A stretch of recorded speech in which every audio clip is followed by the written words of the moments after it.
यह कहानी एक खूबसूरत लड़की की है जो सरकश और जिद्दी थी। वह एक मजहबी खानदान से ताल्लुक रखती थी, लेकिन बहुत कोशिशों के बावजूद भी उसका दिल दीन की बातों में नहीं लगता था। उसे ऊंची आवाज में म्यूजिक सुनना बेहद पसंद था, यहाँ तक कि इबादत के वक्त भी उसे म्यूजिक बंद करने का ख्याल नहीं रहता। वह म्यूजिक सुनती और उस पर झूमती रहती। उसकी माँ उसे बार बार समझाती, बेटा इबादत का एहतराम किया करो, इबादत के वक्त खामोश हो जाया करो और म्यूजिक बंद कर दिया करो, लेकिन वह अपनी ही दुनिया में मस्त रहती। वह थोड़ी देर के लिए म्यूजिक बंद करती लेकिन फिर दोबारा चला लेती। उसकी माँ उसे समझाती कि शाम के वक्त छत पर मत जाया करो क्योंकि इस वक्त शैतानों का गुजर होता है, लेकिन शायद ज़ैनब को शैतानों के होने पर यकीन ही नहीं था। वह इन बातों को बस किस्सा कहानी ही मानती थी और माँ की बातों को टाल देती थी। माँ के मना करने के बावजूद वह अक्सर मगरिब के वक्त छत पर डूबता सूरज देखने जाया करती थी। उसे लगता था कि उसकी माँ उसे जरूरत से ज्यादा ही टोक रहती है, इसलिए वह उनकी बातों को अनसुना कर देती थी। उसकी माँ हमेशा उसे दीन के करीब रहने की ताकीद करती थी, लेकिन वह लड़की एक भी बात नहीं सुनती थी। एक दिन जब वह ट्यूशन जाने के लिए घर से निकल रही थी तो उसकी माँ ने उससे कहा, बेटा आयतुल कुर्सी पढ़कर निकला करो, अल्लाह की हिफाजत होती है। लेकिन उस लड़की ने माँ की बात पर ध्यान ही नहीं दिया और मोबाइल देखते हुए बाहर निकल गई। शाम को जब उसकी ट्यूशन से छुट्टी हुई तो वह फिर कानों में हैंड्स फ्री लगाकर म्यूजिक सुनने लगी और घर की तरफ निकल पड़ी। रास्ते में कब एक कब्रिस्तान आया, उसे कुछ खबर ही नहीं हुई। जैसे ही वह कब्रिस्तान के पास से गुजर रही थी, अचानक उसके पास किसी की कॉल आई और जोर से एक गाना बज उठा जो उसकी रिंगटोन थी। फोन सुनते ही उसने अचानक एक धुआं महसूस किया जो उसे धीरे धीरे अपनी लपेट में लेने लगा। साथ ही एक बहुत तेज खुशबू ने हवा को महका दिया था। उसने फौरन फोन बंद किया,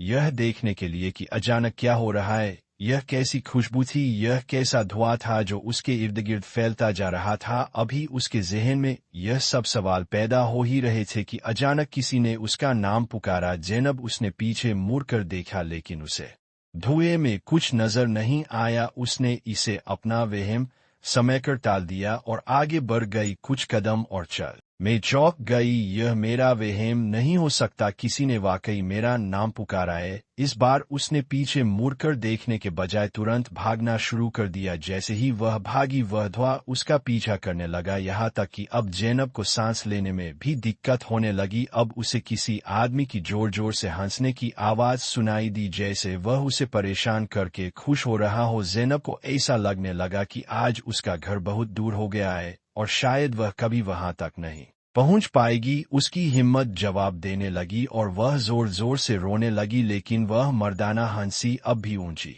और डरावनी होती जा रही थी। भागते भागते ज़ैनब पूरी तरह थक चुकी थी, लेकिन घर जैसे उससे दूर ही होता जा रहा था। हिम्मत जुटाकर उसने उस हंसती हुई आवाज से पूछ ही लिया, कौन हो तुम और मुझे क्यों परेशान कर रहे हो। यह कहते ही अचानक ज़ैनब मुंह के बल जमीन पर गिर पड़ी, जैसे किसी ने उसके पैर खींचकर उसे जमीन पर पटक दिया हो। अगले ही पल उसने खुद को कीचड़ में लथपथ पाया। उसके कपड़े बैग सब कीचड़ में डूब चुके थे। उसे समझ नहीं आ रहा था कि उसके साथ आखिर हो क्या रहा है। रात और यह रास्ता दोनों उसके लिए खत्म ही नहीं हो रहे थे और अब वह मर्दाना आवाज पहले से भी ज्यादा तेज होकर हंस रही थी, जैसे उसे इस खेल में बहुत मजा आ रहा हो। ज़ैनब के साथ यह सब पहली बार हो रहा था। उसे कभी भी इन चीजों पर यकीन नहीं था, लेकिन आज जो उसके साथ हो रहा था वह बेहद अजीब और डरावना था। अब ज़ैनब मदद के लिए जोर जोर से चिल्लाने लगी, मगर उसे ऐसा लग रहा था कि उसके आसपास से गुजरने वाले लोग उसे सुन ही नहीं पा रहे, जैसे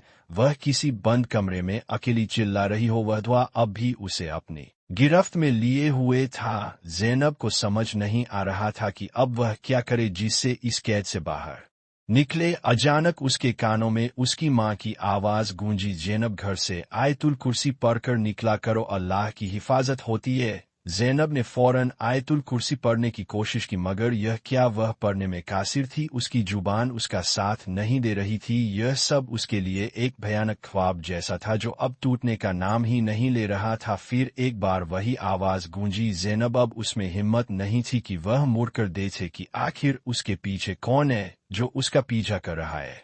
लेकिन इस बार ज़ैनब ने हिम्मत जुटाकर पीछे देखा, पर वहां धुएं के सिवा कुछ भी नहीं था। जैसे ही उसने वापस सामने की तरफ मुंह किया, वह दंग रह गई। धुएं में लिपटा हुआ एक खौफनाक लाल रंग का वजूद उसके सामने खड़ा था। उसकी लाल जलती हुई आंखें और खून जैसे लाल बाल। ज़ैनब ने इतना भयानक चेहरा पहले कभी नहीं देखा था। खौफ से उसकी चीख निकल गई, मगर अगले ही पल वह वजूद धुएं में गायब हो गया। अब ज़ैनब ने अपनी कांपती हुई आवाज में आऊज बिल्लाह का वर्त शुरू कर दिया और बस यही पढ़ती जा रही थी, साथ ही तेजी से भागती जा रही थी। अगले ही पल उसने महसूस किया कि वह धुआं दूर होता जा रहा है और वह अजीब सी खुशबू भी अब हल्की हो रही है। उसे उम्मीद की एक किरण नजर आई, जैसे कोई अब उसकी हिफाजत के लिए पहुंच गया हो। अब उसके अंदर भागने की ताकत वापस आ चुकी थी। अगले ही पल वह अपने घर के सामने खड़ी थी। यह नजारा देखने को वह जैसे तरस गई थी। वह दौड़कर दरवाजे तक पहुंची और जोर जोर से रोते हुए चिल्लाने लगी, अम्मी दरवाजा खोलो, अम्मी दरवाजा खोलो। उसकी अम्मी भागकर आई और दरवाजे पर ज़ैनब को इस हाल में देखकर बेहद परेशान हो गई। क्या हुआ ज़ैनब, क्या हुआ है?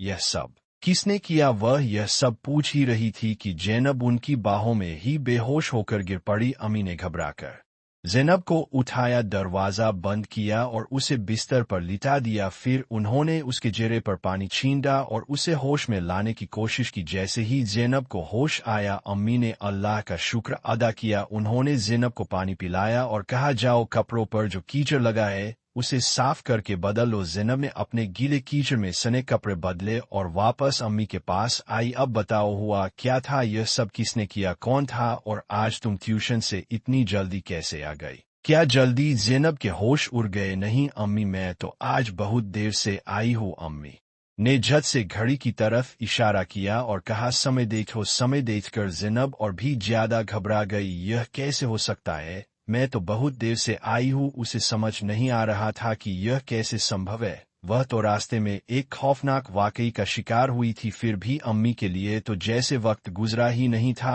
अम्मी के बार बार पूछने पर ज़ैनब ने झूठ बोल दिया, रास्ते में कुछ कुत्ते मेरे पीछे पड़ गए थे, मैं उनसे बचकर भागी और कीचड़ में गिर गई थी। उसे लगा कि अगर वह सच बताएगी तो अम्मी बेवजह परेशान हो जाएंगी, इसलिए उसने सोचा कि यह सब सिर्फ एक हादसा था। लेकिन असली डरावनी रात अभी बाकी थी। जैसे ही ज़ैनब की आंख लगी, उसे वही सब कुछ अपने सपने में दोबारा दिखने लगा, जैसे वह अब भी उसी तकलीफ से गुजर रही हो। अचानक उसकी आंख खुली, लेकिन यह क्या, वह खुद को जमीन पर गिरा हुआ पाती है, जैसे किसी ने उसे बेड से उठाकर जमीन पर पटक दिया हो। वह जोर से चीख पड़ी और रोने लगी और तभी वही डरावनी मर्दाना हंसी उसके कानों में गूंजने लगी, पहले से भी ज्यादा तेज। अम्मी घबराकर दौड़ती हुई कमरे में आई। उन्होंने देखा ज़ैनब जमीन पर गिरी हुई थी और दर्द से कराह रही थी। अम्मी ने घबराकर पूछा, ज़ैनब तुम जमीन पर कैसे आई? ज़ैनब ने अम्मी की बात काटते हुए कहा, अम्मी इसे कहो कि चुप हो जाए, मेरे सिर में इसकी हंसी से दर्द हो रहा है। अम्मी हैरान होकर बोली, कौन कौन हंस रहा है?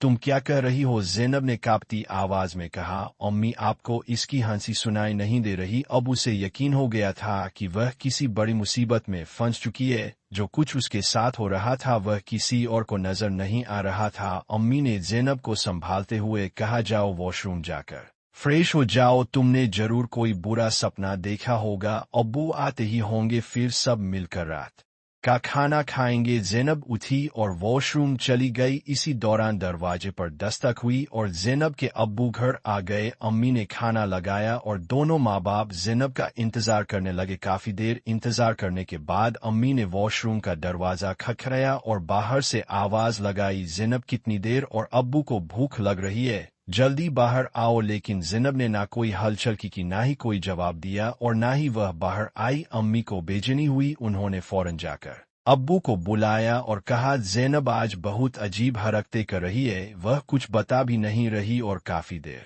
से वॉशरूम में बंद है। अचानक वॉशरूम का दरवाजा जोर से खुला और ज़ैनब घबराई हुई बाहर की तरफ दौड़ी। अम्मी ने घबराकर पूछा, क्या हुआ? तुम आज क्या कर रही हो? यह सब क्या है? इस बार ज़ैनब झूठ नहीं बोल पा, उसने हकीकत बयां कर दी। अम्मी, जैसे ही मैं वॉशरूम में गई दरवाज़ा अपने आप बंद हो गया और पूरा वॉशरूम धुएं से भर गया। फिर किसी के जोर जोर से हंसने की आवाज़ें आने लगी। मैं बहुत चीखी लेकिन आप लोग मेरी मदद के लिए नहीं आए। अम्मी और अब्बू हैरान रह गए। बाहर तो कोई आवाज़ ही नहीं आई, हम तो यहीं थे। इसके बाद ज़ैनब ने आज रास्ते में जो कुछ उसके साथ हुआ था वह भी साफ साफ बता दिया। अब अम्मी सब समझ गई, इस लड़की के पीछे कोई काला साया पड़ चुका था। अगली सुबह जब ज़ैनब स्कूल जाने के लिए उठी तो उसका सिर बहुत भारी लग रहा था और उसका शरीर बुरी तरह दर्द कर रहा था, जैसे किसी ने उसे बुरी तरह पीटा हो। उसने हिम्मत जुटाकर स्कूल जाने का इरादा किया, लेकिन जब वह मुंह धोकर आई और बाल बनाने के लिए आईने के सामने खड़ी हुई तो डर के मारे उसकी चीखें निकल गई। उसने जब आईने में खुद को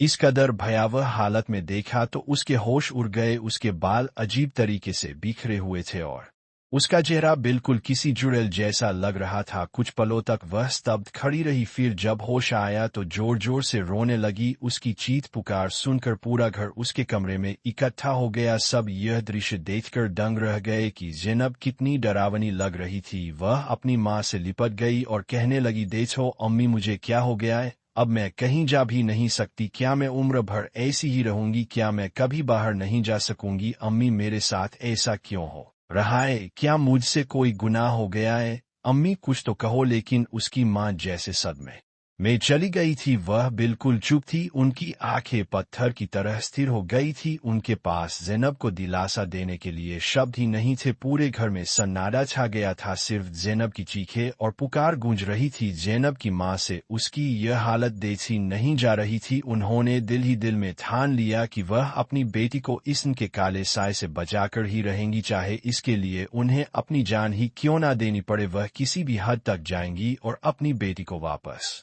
लाकर ही दम लेंगी। अचानक उन्हें पास वाली मस्जिद के इमाम साहब का ख्याल आया, जिन्होंने पहले भी एक औरत की मदद की थी जब वह किसी जिन के असर में आ गई थी। अगले दिन अम्मी ने बड़ी मस्जिद के इमाम साहब को घर खाने पर बुला लिया। इमाम साहब बहुत इल्म रखते थे और लोग अक्सर अपने रूहानी मसलों का हल तलाशने उनके पास आया करते थे। इमाम साहब से इन लोगों के काफी अच्छे ताल्लुकात थे और वह इनके दूर के रिश्तेदार भी थे। जैसे ही इमाम साहब घर में दाखिल हुए उन्होंने एक अजीब सी बदबू महसूस की। यह बदबू कैसी है? ऐसी बदबू तो मुर्दा घर से आती है, इमाम साहब ने कहा। पूरे कमरे में सन्नाटा छा गया। इमाम साहब ने पूछा, यह सब कब से हो रहा है? अम्मी ने बताया, 2 दिन से। इमाम साहब बोले, अच्छा, तो इन 2 दिनों में जो भी हुआ वह सब मुझे तफसील से बताओ। अम्मी ने उन्हें सारी बात विस्तार से बता दी। इमाम साहब का चेहरा गंभीर हो गया और वह परेशानी में पड़ गए। इमाम साहब समझ गए थे कि ज़ैनब से अनजाने में कोई भूल हो गई है और उसने किसी काली ताकत को परेशान कर दिया है जो अब ज़ैनब को तंग कर रही है। उन्होंने ज़ैनब को पास बुलाकर समझाया, बेटा, जब भी कभी कब्रिस्तान से गुजरो तो तुरंत आयतुल कुर्सी पढ़कर अल्लाह की पनाह में आ जाया करो। कब्रिस्तान में बहुत सी दूसरी मखलूक भी आबाद होती है, इसलिए उनसे अल्लाह की हिफाजत मांगनी चाहिए। यह कहकर इमाम साहब ने अगले दिन फिर आने का वादा किया और घर से रुखसत हो गए। उस रात का गुजरना पूरे घर वालों के लिए बहुत मुश्किल हो गया। ज़ैनब जहाँ भी जाती, जो भी करती, वह शैतानी ताकत उसका पीछा करती। डर के मारे ज़ैनब ना सो सकी ना कुछ खा पी सकी। पूरे घर वालों ने पूरी रात जागकर ज़ैनब के पास बैठकर कुरान की तिलावत की और सुबह होने का इंतजार करने लगे। अगले दिन इमाम साहब के मुताबिक अपने 2 शागिर्द के साथ घर तशरीफ लाए। अब ज़ैनब की हालत पहले से भी ज्यादा खराब हो चुकी थी और वह बेहोश बिस्तर पर पड़ी थी। उसने कई दिनों से कुछ नहीं खाया था। इमाम साहब ने घर की सारी खिड़कियां और दरवाजे खोलने को कहा और अपने शागिर्द के साथ मिलकर ऊंची आवाज में सूरत अल बकरा की तिलावत करने लगे। जैसे ही तिलावत शुरू हुई ज़ैनब की हालत और बिगड़ने लगी। वह जोर जोर से चीखने लगी जैसे उसे इस तिलावत से तकलीफ हो रही हो। तिलावत शुरू करने से पहले ही इमाम साहब ने घर वालों को समझा दिया था कि चाहे कुछ भी हो जाए, कोई भी ज़ैनब के करीब नहीं जाएगा और ना ही उसे छूने की कोशिश करेगा। कुछ देर बाद जब तिलावत पूरी हुई तो ज़ैनब बेहोश हो गई। इमाम साहब चले गए और ज़ैनब को सुला दिया गया ताकि वह कुछ आराम कर सके। शाम को जब अम्मी ने ज़ैनब के कमरे का दरवाज़ा खोला तो कमरा खाली था और ज़ैनब गायब थी। घर में हड़कंप मच गया। सारे घर वाले उसे ढूंढने में लग गए लेकिन वह कहीं नहीं मिली। अब्बू ने तुरंत इमाम साहब को फ़ोन किया। इमाम साहब ने मशवरा दिया क्यों ना उसे उसी कब्रिस्तान में तलाश किया जाए जहां से उस रात वह गुजरी थी और यह हादसा हुआ था। सभी घर वाले तुरंत उसी कब्रिस्तान की तरफ निकल पड़े। वहां पहुंचकर जो देखा उसे सबके होश उड़ गए। ज़ैनब एक कब्र के पास सोई हुई। यह नज़ारा सबके लिए बेहद डरावना था। जैसे ही ज़ैनब को उठाया गया वह चीख उठी, मैं यहाँ कैसे आई, मुझे कुछ भी याद नहीं। फौरन उसे घर वापस ले जाया गया। अगले दिन तिलावत का वही अमल दोहराया जाना था लेकिन अब ज़ैनब को जंजीरों में बांध कर रखा गया ताकि वह दोबारा कब्रिस्तान न चली जाए। तिलावत का अमल उन्होंने 7 दिन तक जारी रखा और ज़ैनब को सुबह शाम आयतुल कुर्सी और जतन सूरत अल फलक और सूरत अनास से अपना हसारे के लिए कहा गया। इन 7 दिनों तक ज़ैनब को घर में ही रखा गया और उसके नाम का सदका भी दिया गया। अब ज़ैनब पहले से काफी बेहतर दिखने लगी लेकिन उसके चेहरे पर अभी भी एक अजीब सी वहशत साफ झलकती थी। धीरे धीरे वह ठीक होने लगी और उसके चेहरे की वहशत भी कम होती गई। इमाम साहब ने ज़ैनब को समझाया जब भी घर से बाहर निकलो हम हमेशा आयतुल कुर्सी और मुवीज तन पढ़कर अपना हंसार बांध लो, इससे शैतानी ताकतें तुम्हारे करीब भी नहीं आ सकेंगी। आज ज़ैनब को इमाम साहब की कही हर बात सच लग रही थी। उसे यकीन हो गया था कि इस दुनिया में इंसानों के अलावा भी बहुत सी मखलूक आबाद है जिनसे बचने के लिए इंसान को अल्लाह की पनाह में आना होता है। इस वाक़ ने ज़ैनब की जिंदगी को पूरी तरह बदल कर रख दिया। अब उसका झुकाव धीरे धीरे अल्लाह होने लगा। उसे पहली बार अल्लाह की मौजूदगी का गहरा एहसास हुआ और यह एहसास उसके लिए बेहद खूबसूरत था। अब वह लंबी सजदे करने लगी और शुक्र अदा करती कि वह उस डरावनी हालत से बाहर आ चुकी है। वह घंटों घंटों इबादत में मगन रहती जैसे अल्लाह से मुलाकात कर रही हो। हंसार बांधने और इबादत की बरकत से अब ज़ैनब की हिफाजत होने लगी और वह शैतानी ताकतें उसे छोड़ने पर मजबूर हो गई। अब ज़ैनब पूरी तरह उस बुरे जिन के असर से आज़ाद हो चुकी थी और एक नई जिंदगी जी रही थी।